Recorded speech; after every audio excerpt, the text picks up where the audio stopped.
everybody. Thanks for being with us. I'm Linda Nathan, and came out from the East Coast, as we all did.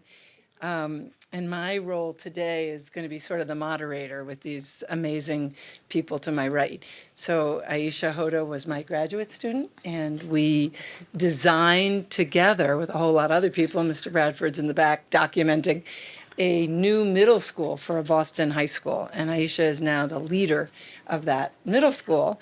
And Survive, who you just sang to, and Spirit, who you're going to get to hear from, are two of the eighth graders in that school. So that's kind of who we are. Sound reasonable to begin with? All right. So I think what I'm going to do is start with Ayesha, Miss Hoda, as we call her, and get her to talk. We titled this "What to Do About All the Noise." I don't know if that feels familiar to any of you, but how many of you are coming from traditional, I'm just going to say it like that, traditional schools? So we're talking with you all because the school we designed is in a very traditional high school, and yet we designed it very purposefully with deeper learning principles in mind, thinking that we could really marry deeper learning with traditional high-stakes testing, with standardized curriculum, with mandate after mandate after mandate. So, Ayesha, how's that gone in year 2? How have we done? We're getting there. I mean, one thing that I've learned is that things take time. It's like building a mountain. And to feel like after the first year that we failed is unfair because we did a lot of amazing projects and deeper learning. We brought a lot of deeper learning systems to the Burke. And a lot of what we brought had to be revamped for the second year after our MCAS scores came out. But we're still finding ways to have students do these more enriching practices. And I do think that there's real value in staying the course and chipping away at it because there is a way to do it. There is a way to do it if you stick with it. And build competency within the staff. So that's what we've been struggling with. And we will say Ayesha's staff turned over almost completely 100%. from year 1 to year 2. Yeah. As someone who's started and run 3 schools, that is very common.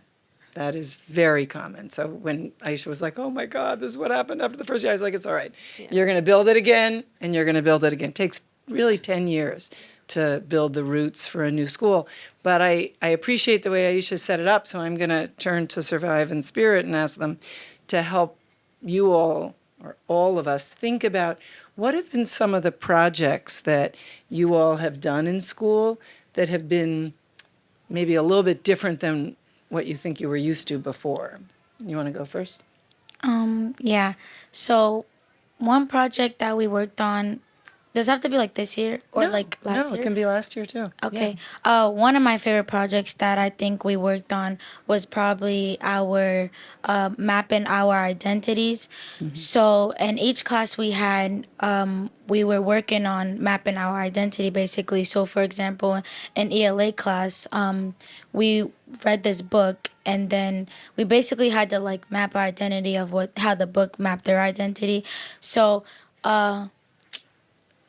we like basically made an essay about our identity for ELA, and then for math we like made a measurement of our school to a place where like we enjoy being at, like home or friend's house or cousin's house or something like that. We kind of like measured it, and then what was the other ones?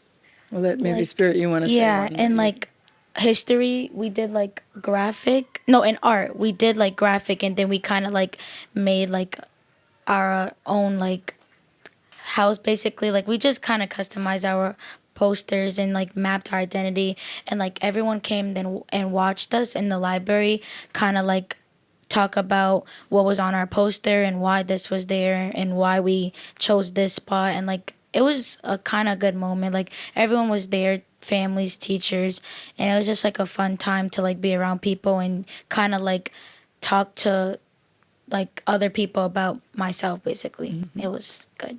Great. Another fun project we did was a project about a community center. So there's a parking lot across the street from our school, and they're thinking about turning it into a community center. So like all the students in our 7th grade class at that time, we all were put into groups, and we all had different parts that we wanted in the community center. So like one group did a teen lounge, one group did like a pool, and like there was just different sections. And then they submitted like our projects to an architect, so they could like work on it and build it. So yeah. Do you want to give a little context too for that project? Because it's going to happen. Yeah. So the school is located in the Grove Hall community in Dorchester, Boston, and the parking lot across the street that we actually use as teachers and administrators to park every day for the school is being turned into a community center.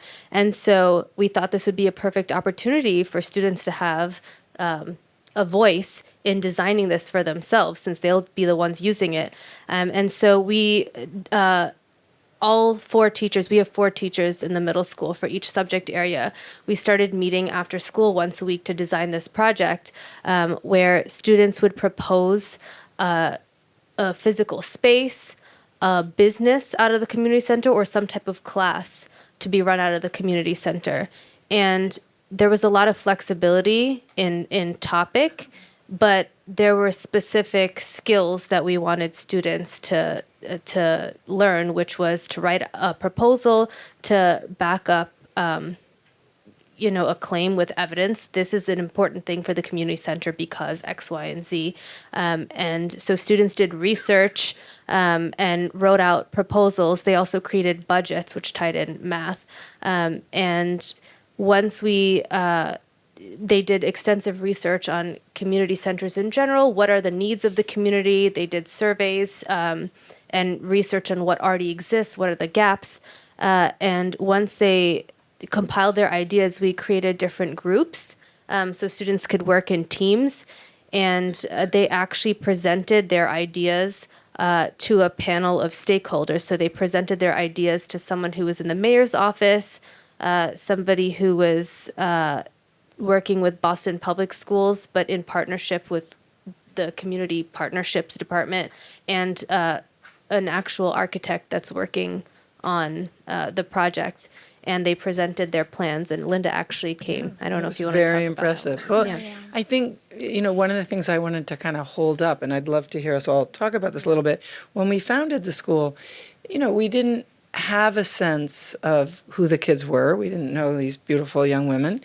Ayesha didn't know her faculty, and we had big dreams that this would be a project-based school. Ayesha had done this amazing map of all of these opportunities that were going to be provided for after school. She was going to have a zillion different community organizations in the school. And she's laughing now because, you'd go in her office and she hadn't eaten since 6 that morning. My job was once a week to bring her lunch. And that was the only time I think she ever ate. And it was too much. It was too much.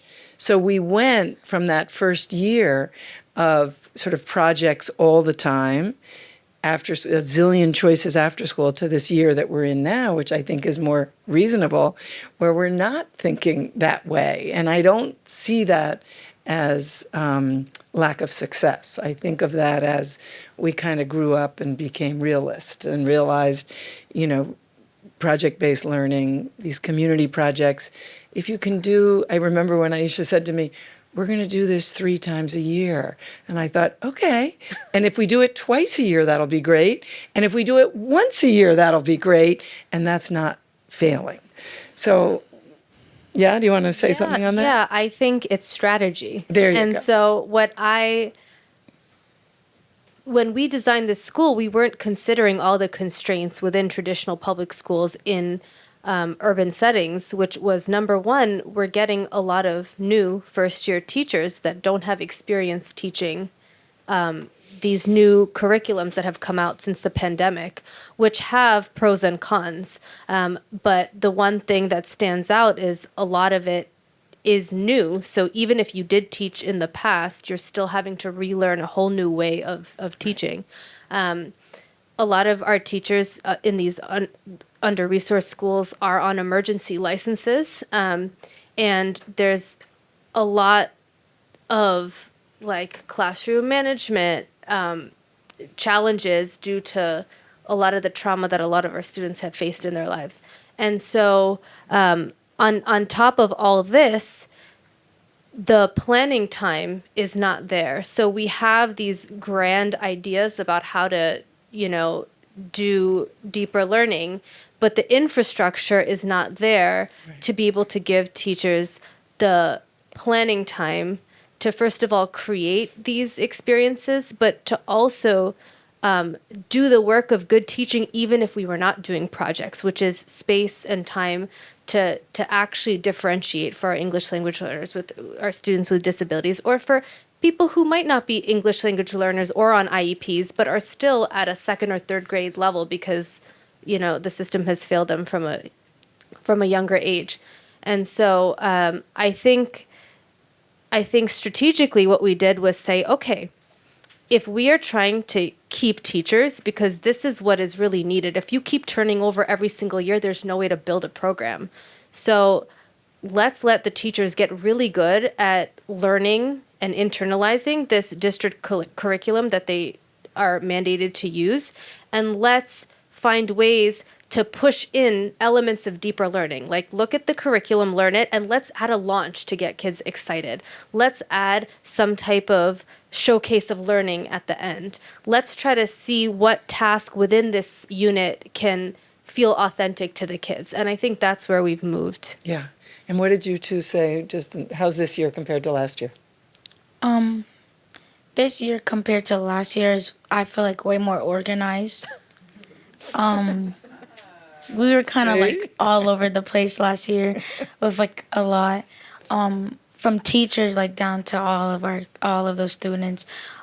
This year I feel like we're more focused on like tests and stuff and like things that we have to get out the way first. It's like we kind of like get the hard stuff out the way to get to the fun stuff, basically. So like every time when we would like do a test or something, we would like get rewarded and like have like a field trip and stuff. Last year we went on field trips like every month, and that got in the way of our test scores. So like now this year we Out had of the to, mouths of babes. Come Yeah. on, guys. Let's keep it real with these. this year we had to take a break from like all the fun stuff and actually focus on the stuff that we have to get done. So yeah, last year was like a lot. It was way more kids, so this year's like less kids, so it's kind of more easier to like it's just more easier to Numbers keep up. matter. Yeah, Yeah. keep up with the kids and stuff. The teachers, I feel like, are more committed now. Like the last year teachers, like Miss Hoda says, kind of like their first years working as a teacher. So it was kind of hard for them. They didn't really know what to expect. These teachers are kind of more like have experience and know how to like kind of handle us and stuff. Funny. And What yeah. do you think, Spirit? This year the school is more relaxed and like it's easier to get used to the school environment, and like the teachers are better. They're more dedicated because like our old teachers, they all quit, so we had to find a bunch of new teachers, and like they're good. They're more dedicated and like they're willing to stick with us even if like we have bad behavior sometimes. I know we still have more time to chat, but I do want to hear kind of some of your questions because I think it'll help guide us a little bit too. So yeah, I'm going to just ask for like 3 questions and then we'll see where we go. So just put your, I'd love to just know like the setting of like Yeah. how big is your student body? Is Right. it public school? okay. So setting of the school, that's one. Let's hear another question. Yeah. I had a question. I know you said last year you guys were doing more fun stuff. Do you feel like the fun stuff is engaging? Do you feel like you're learning? Okay. Or do you feel like the learning is being done now because we have a measure Okay. of the testing? Well, let me just get the questions. I'm going to let you answer that. I Okay. know you're ready. Okay. Let me hear one more. Go ahead. I was just kind of like you were talking about like not eating lunch and like how much you were working, Uh-huh. and you as well because you've done this many times. Like, like leadership retention, like what the plan is for that stabilizing force of the school. If there's high principal turnover, there's certainly going to be high teacher turnover. Okay. So let's just take those three and then we'll come back. So why don't you do the setting of the school? What is it? How many kids? All that. Yeah, so the school, so the Burke Middle Academy is not its own school. We're running a middle school within a larger 7 through 12 school, which is a high school that opened in 1938. It's a very traditional urban public school in Boston. And so Boston is going through a reconfiguration where they're getting rid of middle school. So they're attaching 6th grade onto all the elementaries and 7th and 8th grade onto high schools to try to reduce the number of times that students have to transition because filling out school choice forms and busing has been such an issue in Boston that they just want to minimize transition. So this is year 2 of the middle school, but we're not a charter. We're a straight up public school. And they have absolutely no, in Boston, we're known for pilot schools. Yeah. This is not a pilot school. This is not an innovate. This has no special autonomies other than the fact that it was one of the longest standing, if this is a positive thing to say, it was one of the longest standing turnaround schools in the country. And it got huge accolades when it came out of turnaround status. And that's what motivated the school district and the school administration to call and say, okay, Linda, you've done all this school design work, come on in, help us design the middle school. So that's its history. And Ayesha was my grad student coming in, and we did it with the faculty in the existing high school and a lot of community members. We had a lot of community input. But what's really interesting about it is when we did the design process before I worked there was no mention of these traditional school constraints. So we were just really imagining from scratch. So we were talking about interdisciplinary place-based experiential learning, but there was no talk about, oh, wait, MCAS matters. Like it was not in the design at all.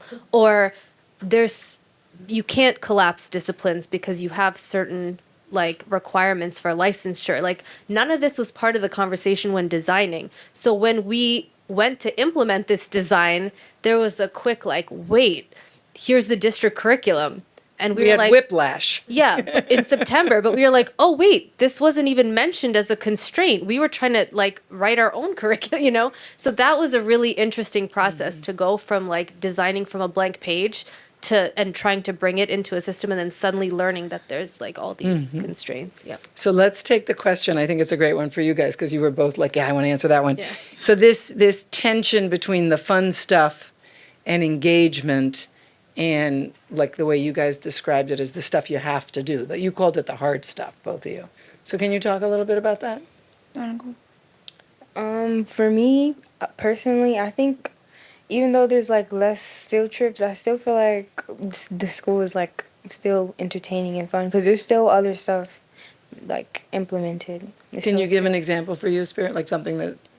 So there's still a lot of field trips, just not as much. You still have a lot of freedom. So. So okay, so last year. Wait, can you say the question one more time? Well, I just wanted you to talk about. I think. Do you want to restate it? So my question was, last year when you guys were doing, you were engaging, pretty fun stuff. Do you feel like you were learning? Oh, okay. To you more, or now do you feel like it's like you're learning more because you got the method of the exams that are necessary? Okay. Well, last year, yeah, I do feel like we had we took a lot of breaks from education and stuff, but it wasn't once we would go on a field trip, the next day we'll be back focused and doing the work that we needed to get done and stuff. But I do feel we did have a lot of freedom and took advantage of a lot of the field trips and stuff. But this year it's it's no different. We did we did have more field trips and stuff, and it was a little more entertaining. But now I feel we managed to have fun stuff and then focus on the stuff that is important.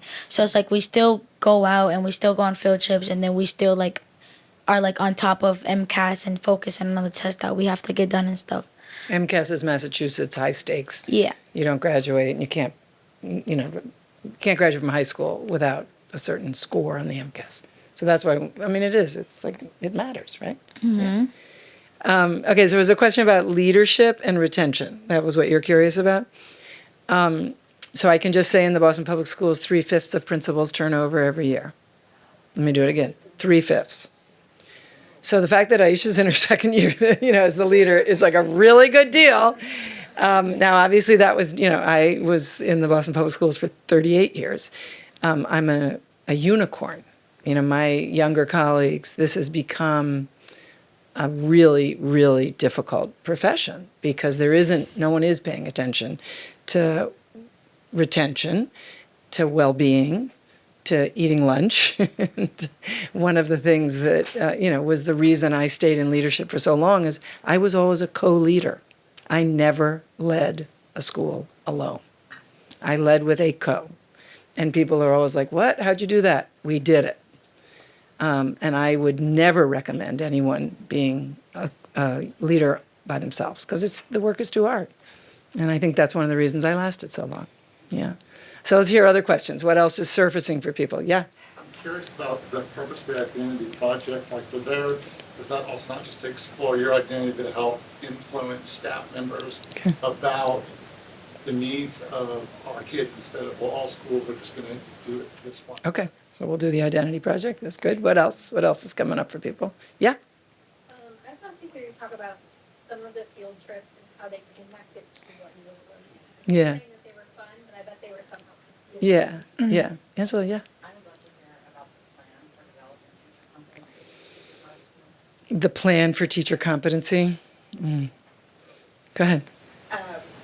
I'm real interested because we are adding at my middle school, which is 6th, 7th, and 8th, we are adding an arts focus. I'm very interested about the learning the curriculum first and then pushing in, because this was very interesting to me because we have to figure out how to make this arts focus, but we have all the academic requirements as well. So how do you do that versus, That's great. Yeah. take this year better? Great. One more and then we'll try to. Type of that, can you talk a little bit about the planning, the planning time, the planning that it went to, the designing? Yeah. Right? And how was the community engagement? Yeah. And I'm talking about like the stakeholders, right? Yeah, yeah. How How did we do that? Yeah, Yeah. yeah. And I can tell you a little bit about another one that I'm doing now that because we learned so well from this one. So I have the chance, I'm doing another STEAM 6 through 12 right now. And I can share some of our lessons learned from the work. Okay, so let's talk about the identity project. Who wants to do that? You guys. Yeah. No. You can do it. Okay. Wait, can you say the question again? She wants to know what was involved, like talk about the project a little bit. Isn't that what you want to know? Like what were the? Yes, and what's the purpose just for the kids, or also to help your staff Learn about the kids. Yeah. for all kids? Okay. Yeah, you want to I can start answer that and the kids? question. Wait. Yeah. Oh, okay. Oh, do you want to talk? Wait, like I have one thing, and then you can finish. Okay, so one thing I feel like we did it at like the beginning of the year, kind of. So like the teachers were still getting to know us. So I feel like that was like a good way to kind of like understand us more and like to get us and to actually, like see the things we like, work like I just feel like it was like a good way for the teachers to kind of like understand us and to get to know us better. But yeah.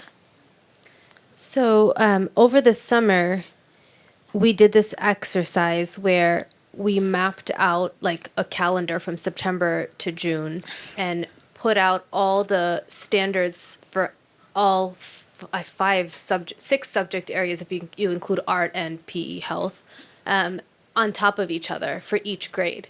And then we started to look at any overarching themes that we could create projects around with keeping in mind that these are middle schoolers, so this is when they develop a sense of self, and identity is really important to explore in middle school for their developmental age. So we knew we wanted to do a project around identity, and then we knew we wanted to do it in the beginning of the year as a place to start. And so that's how we decided to start with an identity project. But when we looked at the standards from the ready-made Boston Public Schools curriculum, we saw that narrative writing was something that they needed to practice.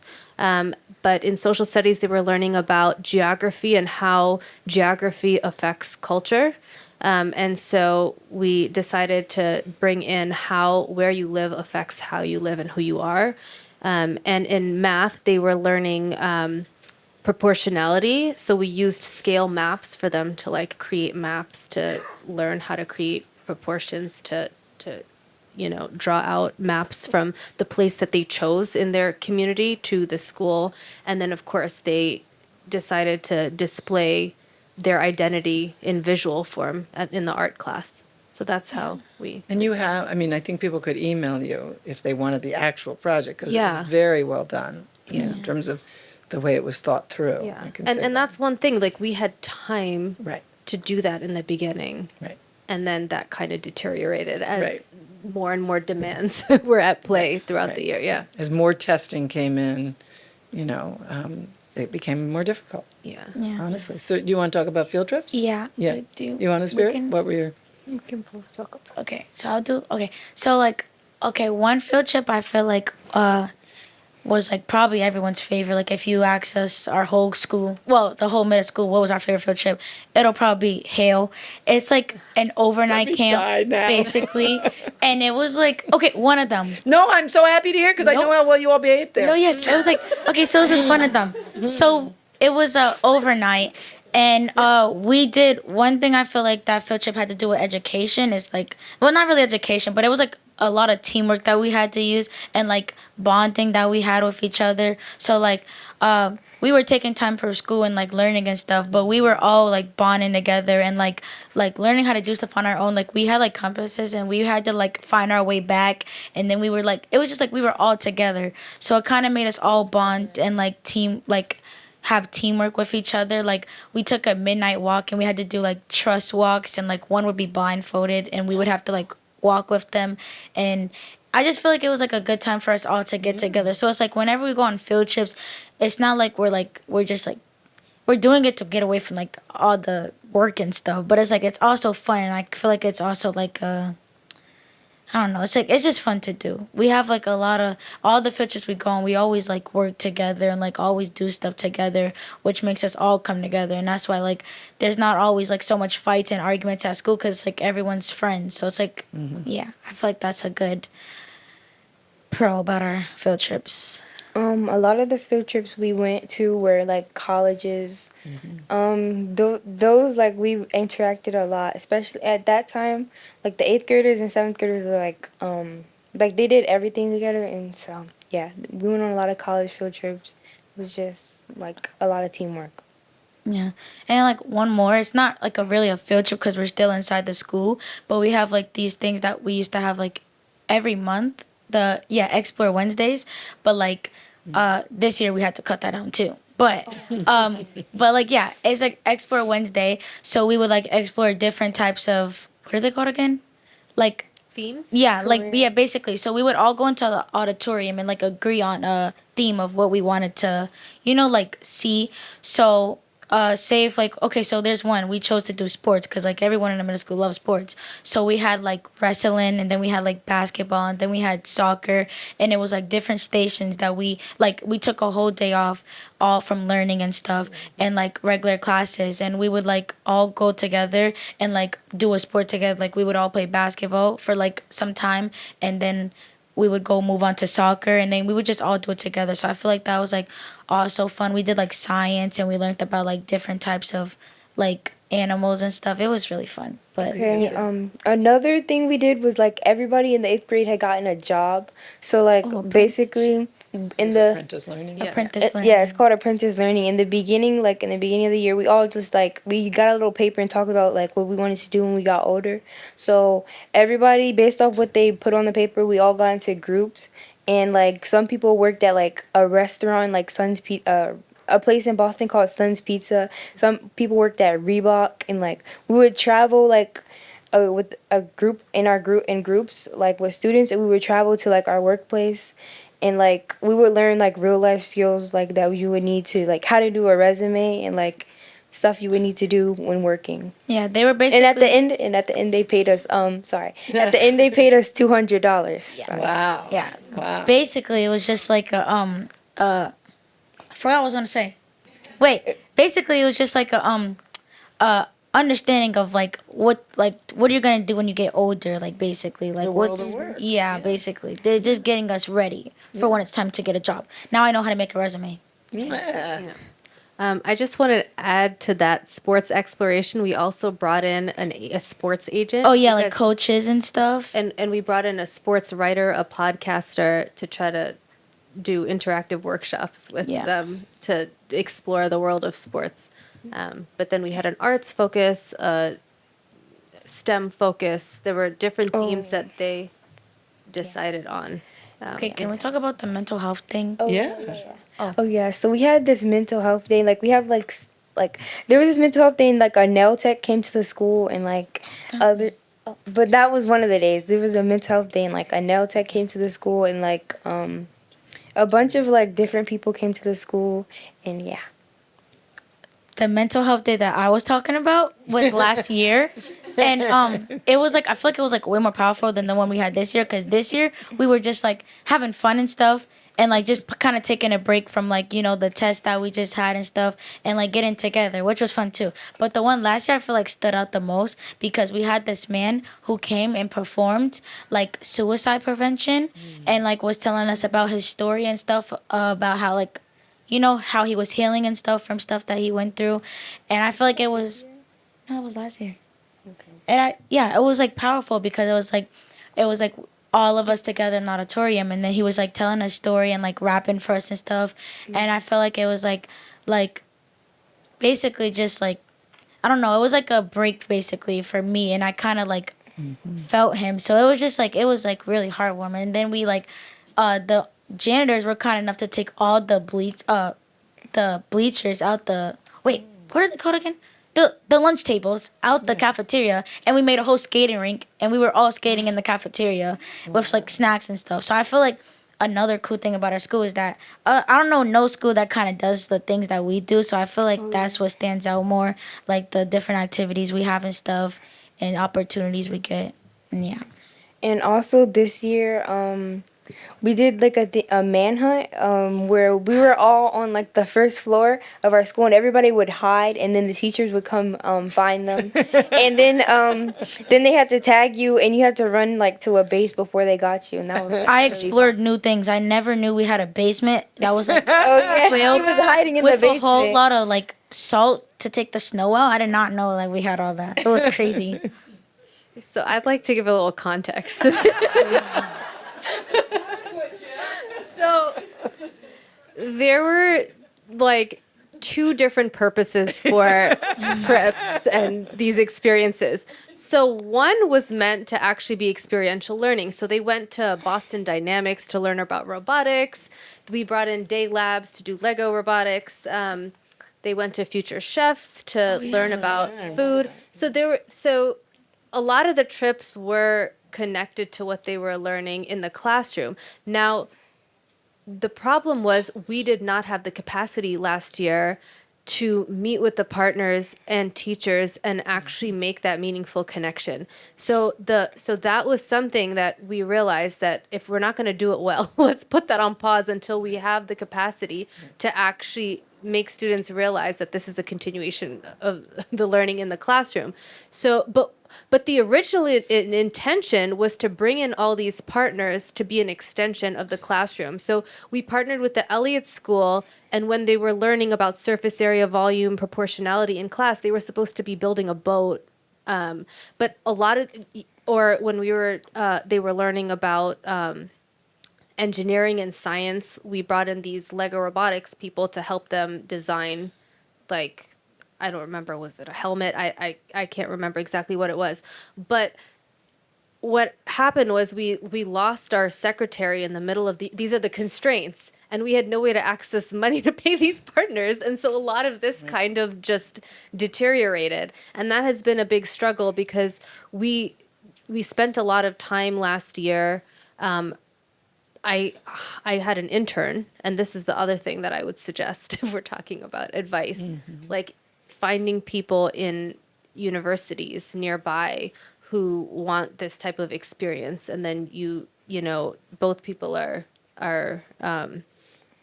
benefiting from it. So I had an intern write a lot of grants, and we got a lot of money to be able to do these types of deeper learning extensions. One thing I will say is the partnerships, they don't work if you're not giving teachers time to meet with the partners and plan across curriculum. So that has been something that we put on pause for this year so teachers can learn the curriculum so that next year we can make those connections. And I think I'll talk a little bit about the planning and the design process, because that's really the role that I played. So in designing this middle school, we had 3 months. Yeah. So just sit with that. We started end of January. We were brought in by the school district, and we finished in May, early May, 3 months. So I think, from my perspective, what's going on in the school is extraordinary, because 3 months is never long enough. So the design process I'm involved in this academic year, which is, as I mentioned, a STEAM 6 through 12, I really knew what questions to ask the district people that were bringing us in, and we are going to spend 2 years. So we're in the first, they just brought us in this semester, and because of our experience here, we're able to say, if this is a STEAM school, what's the focus? Is it narrative writing? Is it expository writing? Like really specific questions. And sitting at the table, differently than in the experience that we had at this high school, we have representatives from every office in the district.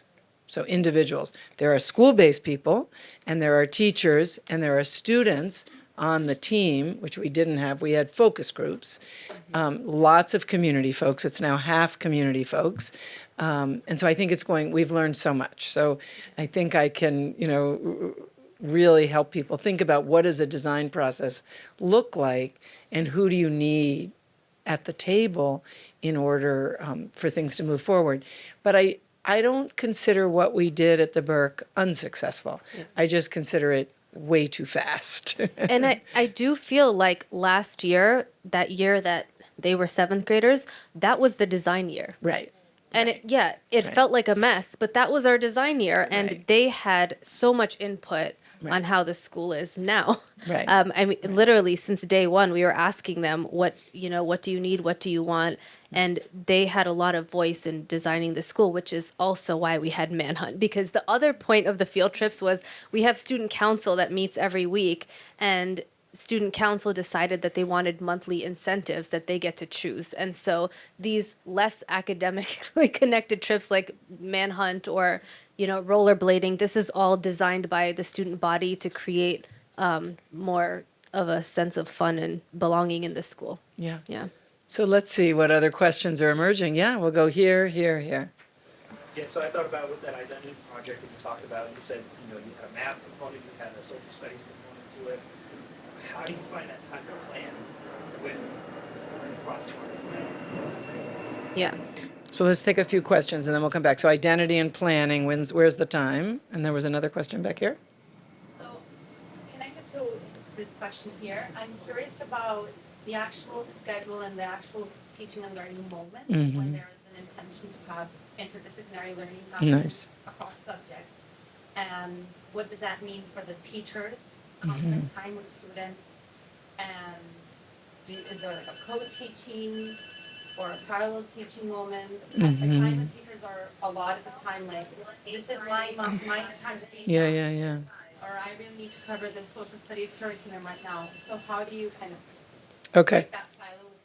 All right. So silos. And what was the third one? What's the instructional experience look like? So I hear the deeper learning extensions, and then all of the hard stuff that you have to get out of the way. What does that experience and that instruction look like so that you can do well when you're high stakes testing, but you're also engaging in that deeper learning?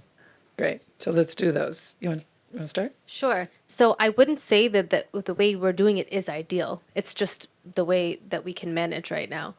So what we did was the reason the identity project was successful, in my opinion, is because we did request money from the district to have teachers meet for 2 weeks before school started over the summer, and we planned that project together. And that's why it was so hard to do the other projects after, because once the school year started, we didn't have that time.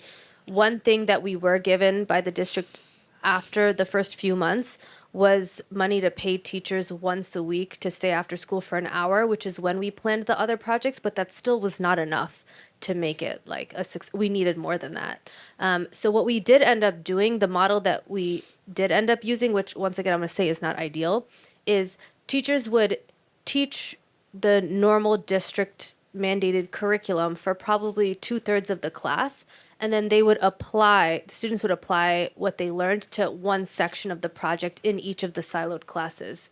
So the identity project, they read a house on Mango Street, but then when it was time to work on the personal narratives, they did that part of the project. And then they were learning about ancient civilizations and social studies, and then for the last 15 minutes in class, then they wrote some informational essay about how geography affects who they are. And they learned how to create proportions in math, and then for a certain portion of math, they would apply that to their own maps. So that's how we did it. It would have been easier if we had flexibility in the schedule to like merge classes, but we didn't. So that's working under the constraints. But you also did some switching up of teachers and kids, because you did have all your middle school kids on the floor. Yes. I Yeah. don't know if you want to add to that. Yeah. So then by the time we got to the community center project, which was the second half of the year, teachers had created enough rapport with each other to be able to talk during our once a week planning meeting, saying, okay, we're gonna basically collapse ELA and social studies so that we can create the project groups, because there were kids across classes that were working together on the same community center project. So we did have the freedom to do that. But once again, last year, like MCAS and state tests were not even in our vocabulary, like, because it wasn't part of the planning. Yeah. Yeah. So this year, I feel like it might be a little more challenging to do. Yeah. But I want to just speak to the siloed experience before we get to the instructional experience one, because I think you guys will have something on that. One of the things that I'm doing in this design year is the president of the teachers union is part of the team, and the vice president. So that's changed a lot. That's been a very positive addition. We didn't bring into our design team any folks that could have helped us think about siloed experiences. So right from the get-go, in the organization that I'm doing now, adults are saying, but what about this? What about this? And we, the design facilitators, are saying, well, if we want a STEAM school, we'll have to have some period in the schedule where people can do project planning work. Otherwise, why design a new school? So it's been very much in the forefront of all of our discussions. No resolution has been made, but the fact that everyone's at the table, including very active community people, asking the same questions of union leadership. So I'm not going to say I think it's going to be a miracle and it's all going to work, but I think the union leadership is going to help us think about how to create those spaces in ways that didn't occur to us in the Burke. So we're learning. Yeah.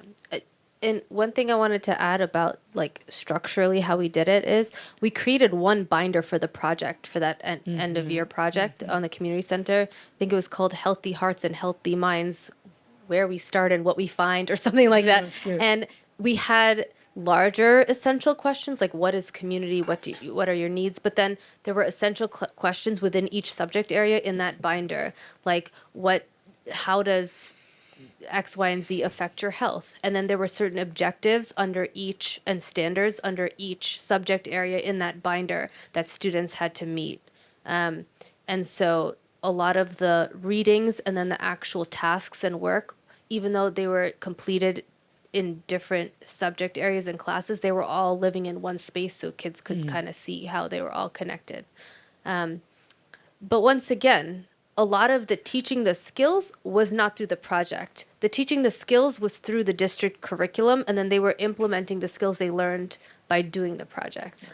Yeah. And that's the constraint, and I'm going to keep holding up, both for Ayesha and for the kids and for all of you, that's okay. That is a way to skin this cat, if you will. Because if you are in a district where there is the school that I'm designing now, there are about 10 mandated district curriculums. And the head of curriculum sits on the team. And every time we start talking like these big ideas, I can watch her face go absolutely frozen. And I'll say, we're using the district curriculums. Hold on here.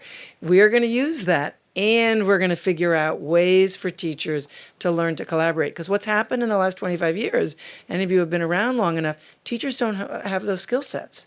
They are grown and raised in silos. They only know a curriculum that ends with a high stakes test. And so how do you reshape teachers to begin to do that? So those are conversations we're starting those now with the district people. And we're saying things like, just like what Ayesha said, there will have to be some before school experiences. Otherwise, there is no point in starting a new school. You might as well just do the same old, same old. Don't waste your time if you're not going to provide teachers time to plan. And time before school is, I think, the right time to do it. Because just like Ayesha said, once the school year starts, whoosh, you're out the gate. And teachers barely have time to get through. So that's why I think thinking about how many projects, what kinds of projects, how is it manageable? And then I think your question is really about what's the instructional experience, which I don't know if you want to rephrase it, frame it, given this little discussion. Do you want to? I'm just curious about, and I'll ask Yeah. questions. What does the teaching look like? And so Yeah. when you're in doing the experiences and the projects versus the other types of learning to get the skills from the curriculum, what is the difference in that teaching and the activities that you do to learn the content? That's great. Does that make sense to you guys? So, yeah, it's a really good question. Do you want to try one more time? Because I think it, do you want to try? Go ahead. Wait, like, how does it feel when the teachers are teaching, kind of? Yeah. Yeah. Activities that Yeah. they give you to learn what they're teaching you. Yeah. What does activities look like? Mostly we like do it on the board and stuff, and like he teaches us that on the board. And if we don't really understand on the board, then we would like watch a video or something about like what it is, and then after we'll do like a math site and stuff and like answer questions and stuff. I don't know. What do you think, Spin? Most of our work is like on computers or like virtual. Mm-hmm. So when you guys were working on your proposals for the community center versus when you're working on just regular classwork, how is that different? Like what? Yeah. For the proposal, it was like way different because more teachers were like helping out and stuff. Like they would like kind of like if I would say, oh yeah, I need help with like writing what I wanted, because I did a basketball camp for my proposal, and I was like, like seeing one of my teachers would like come up to me and be like, oh yeah, like you can call this basketball site, and then like kind of like get them to like,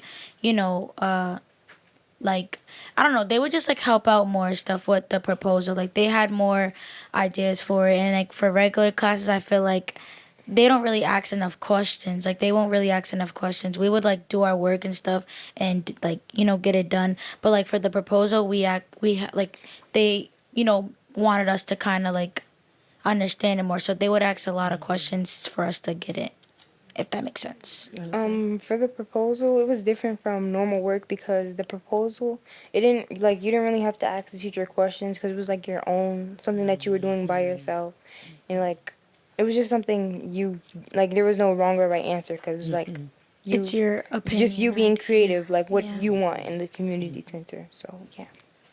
What about the parts where you had to do research and use evidence to support your project? Still, for that part, like personally, in my group, we all just like none of us had really had to ask the teacher. We just did it ourselves because like you could just use Google.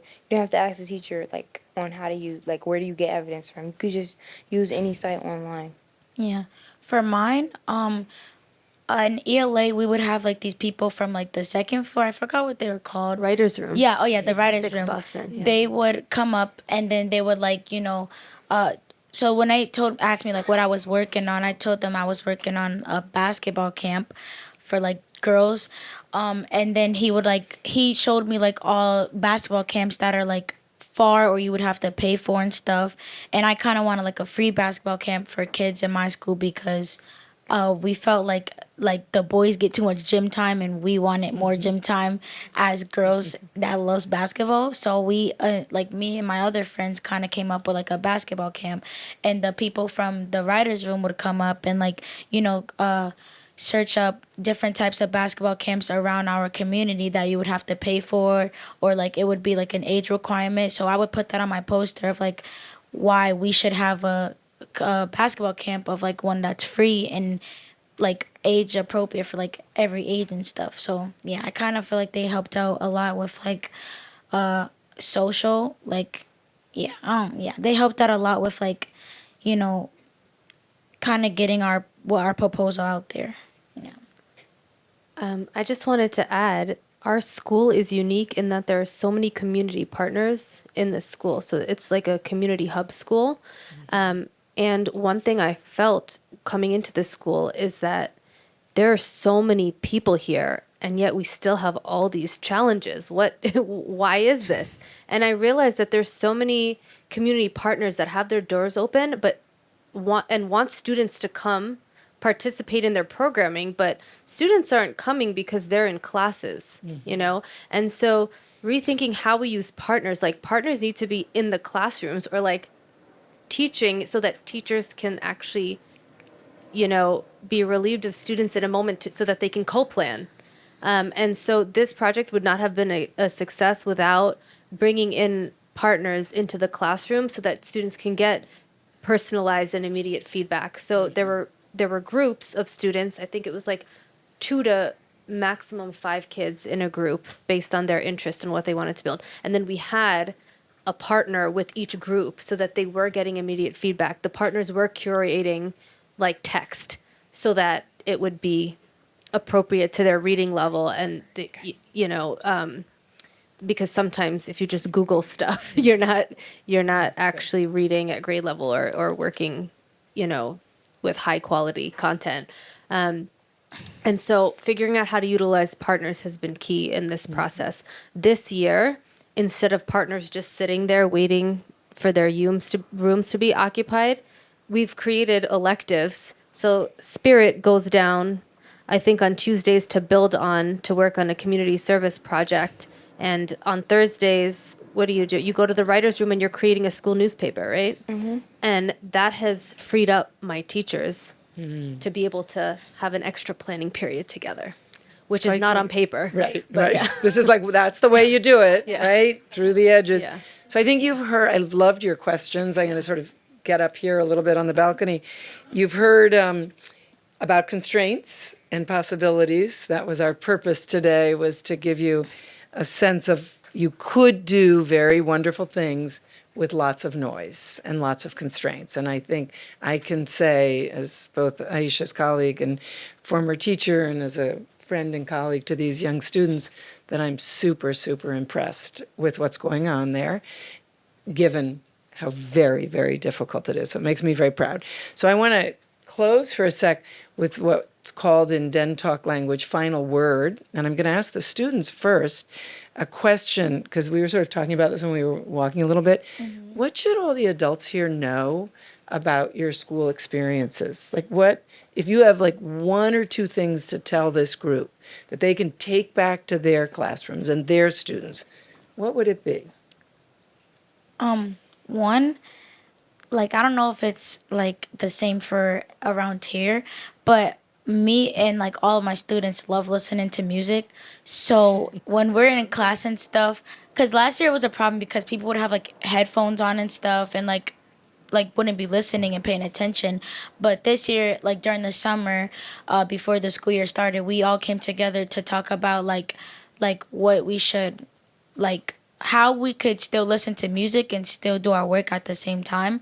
So we came up with a plan to like be able to have like a speaker, and like while we're like working on independent work, while the teacher's not like explaining anything, we could like listen to music quietly. So it was like a win-win for both of us. Great. So that's like one thing that I One thing kind they of can take back. Great. yeah. Spirit, what would you do? One thing that you should know is that the reason why I liked my school so much is because like a lot of the students have like a say. Like we every Wednesday we have like a town hall. And we like just talk about stuff that we want implemented. Like for example, she was like Miss Hoda was asking like what field trips we wanted, and we wanted to do an overnight field trip at the school.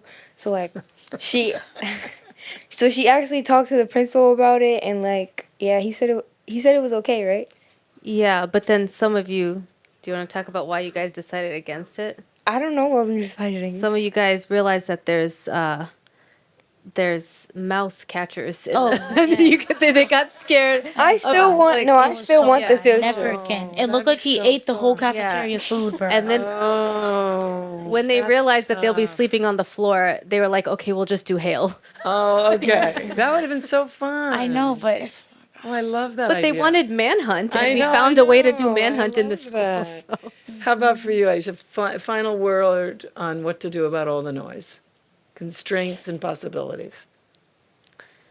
I guess my final word would be a lot of times deeper learning, bringing in deeper learning is blamed for not having high quality instruction.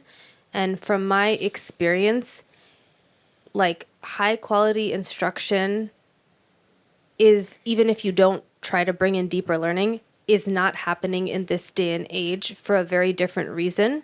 In traditional classrooms, there is a big move to have more like deeper curriculum, like with illustrative math and open SciEd. These new district curriculums are inquiry based, and they're much more focused on depth over breadth.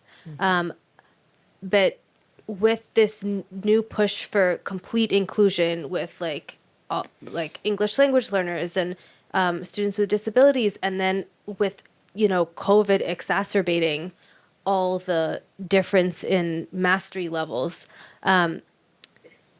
these new ideas of how to teach everyone are great, but in practice, it's just not happening because we're not changing the structure of school, the schedules, the planning time for teachers. Like, we need to create systems to be able to have high expectations and scoop up. And that's not, even though teachers are being asked to do that, it's physically impossible with the amount of time that they're given. And so I guess my takeaway is, I personally think for basic literacy and numeracy, you need sometimes one-on-one tutoring and small group instruction, which is much more efficient. And then you have all this other time to do project-based learning and group work. And that is like where a lot of the real learning happens, but you also have that more individualized time to give feedback. So I guess that would be my Your final my word. my final Yeah, I love takeaway. that. Yeah. I think mine would be stay the course. Don't let 1 year of unsettledness derail you. Keep going, right? And for me, one of the ways that I've always found school change to be successful is through the arts. So in the arts and through the arts. So any of you that can bring in the arts, because the arts are an academic discipline, I think you'll find that